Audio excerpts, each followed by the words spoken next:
Bongani Mahlangu is a political analyst and he joins us now to further unpack the ANC's Lekgotla taking place here in Gauteng. Bongani, it's always great to have you with us. Thank you so much for your time. Now, you and I were lucky enough to actually watch parts of that ANC briefing. I mean, there's quite a lot for the provincial task team to implement. And this now actually ties in with the preparations for the G20. Let's get your overall analysis of the first report back so far. Greetings to you, AJ, the colleagues in studio and viewers at home. So I think we should start here that usually the ANC Lekgotla comes before a tabling of the state of the province, in this case, since we are speaking about the provincial structure. And that Lekgotla must then give the political priorities and directive to the deployees deployed in the state and also leaders within the organization of what needs to happen within the calendar year. But this one came after the tabling of the state of the province, and I think that is a consequence or a result of the restructuring of the PEC into what is now called a PETT, which is an interim structure.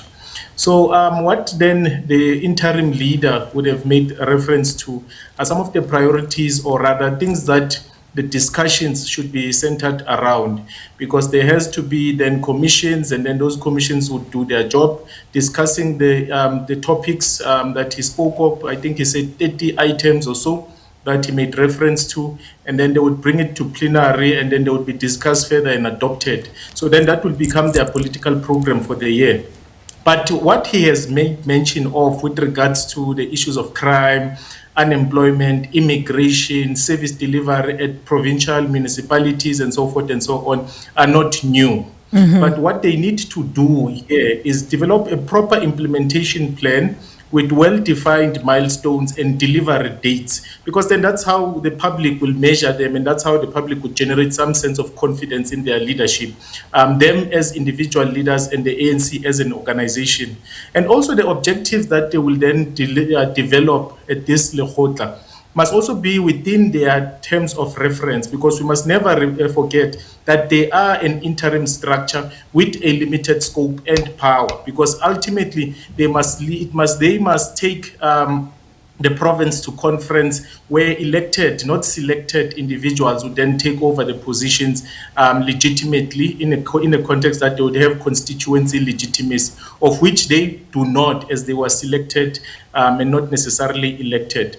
And then if they do develop a proper implementation plan and they implement it accordingly, we as the public will be able to then measure them using what he just said now in the clip, the issues of crime or issues of public safety. That is measured by the quarterly report from SAPS with regards to crime stats. Issues of unemployment will be measured by the quarterly labor force survey, and also other indicators that measure other economic, social, and other issues as well. So they have a huge task, and this task does not start now. They've had this task for a long time. I mean, he made references to municipalities that 9 out of 11 are now being led under a coalition of the ANC, or an ANC-led coalition and so forth and so on, which it's not necessarily the case like in Tshwane. So there was some part truths and some part untruths. But if you look at the decline of the ANC in Gauteng, it did not start in 2024. Neither did it start in 2019. It started many years ago. I mean, even if you go to 2004, the ANC had 68% in 2004 in Gauteng, and then 10 years later, in 2024, they had 36.47%. Right. So they've been declining. So the trend has been shifting or moving downwards. Same as the metros, same as the other municipalities that they would have lost. So the decline or the confidence from the public has been steadily and gradually moving away from the ANC. So the task is huge, and I do not expect them to achieve everything now, but I do expect them to achieve some things of significance if they are serious about what they are saying and what they'll be doing post this Lekgotla. A very quick one, Bongani. I mean, thank you so much for touching base on all those relevant issues that actually came out of that briefing. And I was actually very impressed with the Premier basically not holding back on calling on his comrades to be very proactive and, of course, undertake these tasks by ensuring that they see them to complete. completion as well as fruition. But I mean, Bongani, let's be honest though, the current state that the ANC finds itself in internally, blow by blow on by-election results, and the current state of affairs on their relationship with the DA within the GNU. This is a party in need of real as well as serious, effective introspection. I know you spoke about a proper implementation plan as well as priorities, but the local government elections are fast approaching and it's not looking good currently. No, definitely it's not looking good.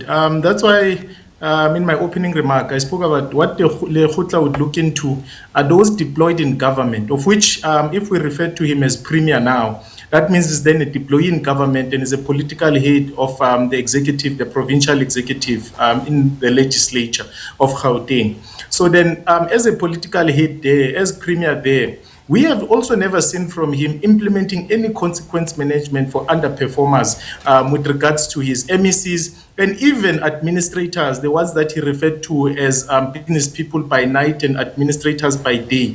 We have not seen a DG, an HOD, a DDG, chief director moving downwards. That has been publicly dealt with because they would have been a business person by night and an administrator by day and facilitating actually the gradual decline of the ANC, and I'm just quoting what he said. So then there has to be consequence management, and he has to uproot and expose such individuals, be they administrators, be they political figures. And then when we come to local government, I mean, let's look at just the metros. The metros have been struggling, not because of, even before the coalitions came into play in 2016, as he made rightfully referenced in 2016, your Tshwane, your Ekurhuleni, and so forth. But even prior to that, there has been a decline in terms of the services that need to be delivered according to Section 152 of the Constitution that speaks about the objects of local government, especially where their strongholds are, where their bases are, and that is townships and rural areas of Gauteng. So now they have to then come and change those things, but also doing something about that does not mean neglecting the ratepayers, because we know that in townships and rural areas, those people do not necessarily pay for rates. They are indigent, but the people that do are those in your affluent areas, and then through a process of cross-subsidization, they take care of those that do not have, but you can't neglect them. So a lot of things need to be done. As so much as there are issues in the national structure with regards to the GNU and so forth, and the DA and the ANC constantly battling each other at every turn and opportunity they get.